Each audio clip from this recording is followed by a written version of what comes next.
சிவகங்கை அருகே பள்ளி மற்றும் அங்கன்வாடிக்கு சென்ற இரு சிறுமிகள் கண்மாயில் சடலமாக கண்டெடுக்கப்பட்டது பெரும் சோகத்தை ஏற்படுத்தி இருக்கிறது.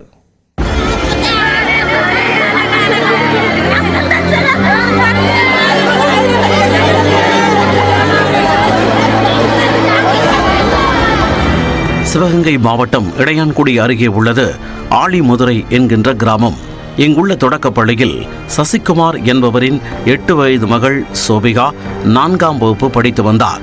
அதே பள்ளி வளாகத்தில் உள்ள அங்கன்வாடியில் கண்ணன் என்பவரின் 4 வயது மகள் கிருஷ்மிதாவும் படித்து வந்தார். இருவரையும் நேற்று காலை பள்ளி மற்றும் அங்கன்வாடி மையத்தில் வழக்கம் போல விட்டுச் சென்றனர். பின்னர் மதிய உணவு இடைவேளைக்காக அழைத்துச் செல்ல வரும்போது இரு சிறுமிகளும் பள்ளி மற்றும் அங்கன்வாடி மையத்தில் இல்லை. அதனால் அதிர்ச்சியடைந்த பெற்றோர் நாலாபுறமும் தேடி உள்ளனர். அப்போது பள்ளியின் எதிரே இருந்த கண்மாயில் இரு சிறுமிகளின் உடல்களும் சடலமாக மிதந்து கொண்டிருந்தது தெரிய வந்தது. ஆசை மகள்கள் சடலமாய் கிடப்பதைக் கண்டு அதிர்ச்சியும் வேதனையும் அடைந்த பெற்றோர்கள் பள்ளி நேரத்தில் வளாகத்தை விட்டு சிறுமிகள் வெளியே சென்றது எப்படி என கேள்வி எழுப்பியதுடன் ஆசிரியர்கள் அலட்சியத்தினாலேயே சிறுமிகள் உயிரிழந்ததாகவும் குற்றஞ்சாட்டி வாக்குவாதம் செய்தனர்.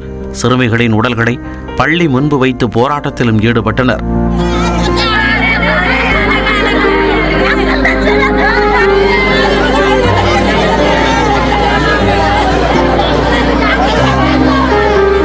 ஆசிரியர் மற்றும் அங்கன்வாடி பணியாளர்கள் மீது நடவடிக்கை எடுக்க கோரியதுடன் உயிரிழந்த சிறுமிகளின் குடும்பத்திற்கு நிவாரணம் மற்றும் அரசு வேலை வழங்க கோரியும் போராட்டம் தொடர்ந்தது.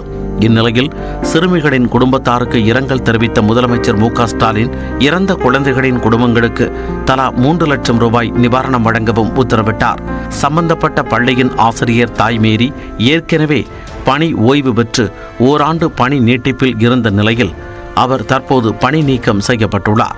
அதேபோல அங்கன்வாடி பணியாளர் தினேஷ் அம்மாளும் பணியிடை நீக்கம் செய்யப்பட்டுள்ளார்.